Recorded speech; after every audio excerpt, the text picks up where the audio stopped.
This is your News 4 update, powered by the Bomarito Automotive Group.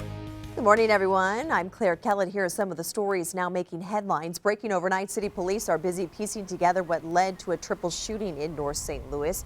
You see investigators looking for evidence here along Cote Brilliant near Goodfellow. Police say 3 men shot just before 2 o'clock this morning. All 3 were taken to the hospital.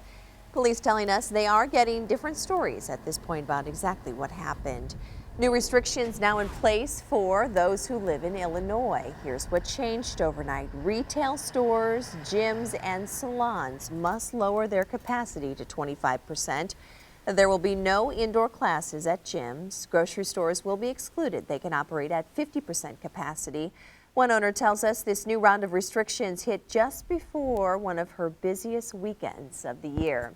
And a heads up, if you live in Franklin County, a mask mandate now in effect. The county commission approved it yesterday, so anyone 10 years or older must wear a mask indoors in public places. That mandate expires December 20th. For a check of your Friday and weekend forecast. Weekend, yeah, you baby. got it. That's the key word there. We said things to this guy, Kent Earhart. Well, you know, we've had this great weather with these temperatures in the 70s and overnight lows in the 50s, even 60s this morning. We sure would have loved to have that around for the weekend, but it's not going to be the case. But it is not going to be as windy today. It's just going to be cloudy. But one more mild day, and we start to see some rain and colder temperatures that are on the way as we get into this evening. So 65 degrees, the high today under cloudy skies, northwest winds at 5 to 10 miles per hour, a mostly dry day.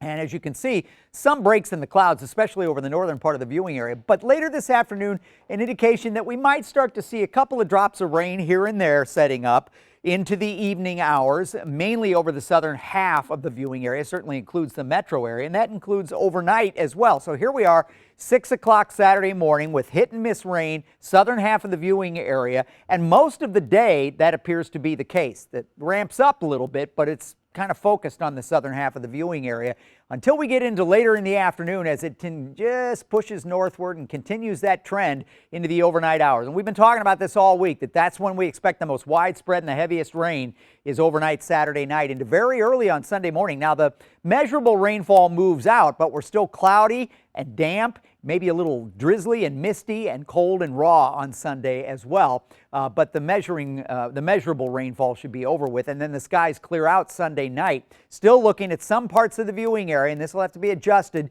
but the projections are now through Sunday night, 1 or 2 inches of rain possible in some areas. 65 today with a few spotty afternoon showers, mainly south.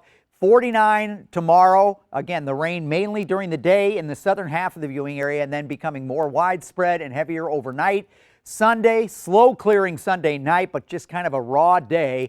Monday, not bad, 50 degrees, partly cloudy. A chance of rain on Tuesday and Wednesday in the mid-50s. Still looking dry for Thanksgiving Day with a high in the mid-50s.